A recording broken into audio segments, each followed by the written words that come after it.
আসসালামু আলাইকুম বেটাস, ভালো তো সবাই? মন ভালো করার জন্য বাংলা ভাই তো আছেই। আজকে আবারও চলে আসলাম তোমাদের জন্য নতুন কিছু তথ্য নিয়ে। আশা করি উপকার হবে তোমাদের।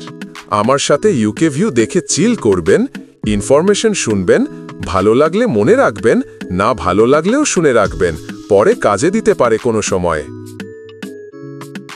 যুক্তরাজ্যে ভিসার জন্য ইংরেজি ভাষার যোগ্যতা সংক্রান্ত নিয়মে নতুন পরিবর্তন আনা হয়েছে, যা কার্যকর হবে 2026 সালের 8 জানুয়ারি থেকে। এই পরিবর্তনের মূল উদ্দেশ্য হচ্ছে যুক্তরাজ্যে কাজ বা উচ্চশিক্ষার সুযোগ নিতে আগ্রহী আবেদনকারীদের ভাষাগত দক্ষতা আরও উন্নত করা, যাতে তারা স্থানীয় কর্মক্ষেত্র ও সমাজের সঙ্গে সহজে খাপ খাইয়ে নিতে পারে। নতুন নিয়ম অনুযায়ী ইংরেজি ভাষার মানদণ্ড এখন CEFR স্কেলে B2 লেভেল নির্ধারণ করা হয়েছে, যা সাধারণত যুক্তরাজ্যের A লেভেল সমমানের বলে ধরা হয়।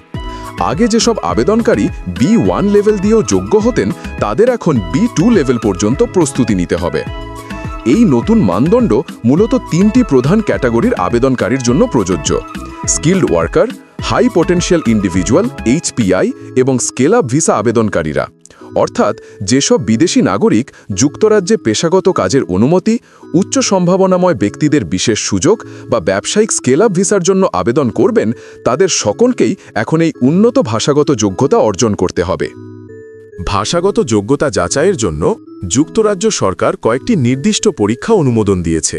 আইএলস ফর UKVI পরীক্ষায় প্রতিটি বিভাগে লিসেনিং, রিডিং, রাইটিং, স্পিকিং ন্যূনতম 5.5 স্কোর পেতে হবে। PTE একাডেমিক UKVI পরীক্ষার ক্ষেত্রে প্রতিটি বিভাগে কমপক্ষে 59 স্কোর আবশ্যক। অন্যদিকে ল্যাঙ্গুয়েজ সার্চ সেল্ট পরীক্ষায় প্রতিটি বিভাগে অন্তত 60 স্কোর পেতে হবে। আর skills for English UKVI B2 পরীক্ষার ক্ষেত্রে সব বিভাগে পাশ করা বাধ্যতামূলক করা হয়েছে। এই পরিবর্তনের ফলে অনেক আন্তর্জাতিক আবেদনকারীকে এখন আরও উচ্চমানের ইংরেজি দক্ষতা অর্জনের দিকে মনোযোগ দিতে হবে, বিশেষ করে যারা ভবিষ্যতে যুক্তরাজ্যে স্থায়ীভাবে কাজ করতে বা ক্যারিয়ার গড়তে চান। তাদের জন্য এটি একটি গুরুত্বপূর্ণ পদক্ষেপ।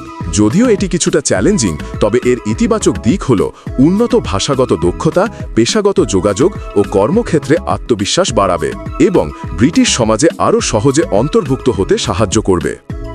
তো এই ছিল আজকের জন্য। আবার কালকে আরও কিছু ইনফরমেশন নিয়ে আসবো তোমাদের জন্য।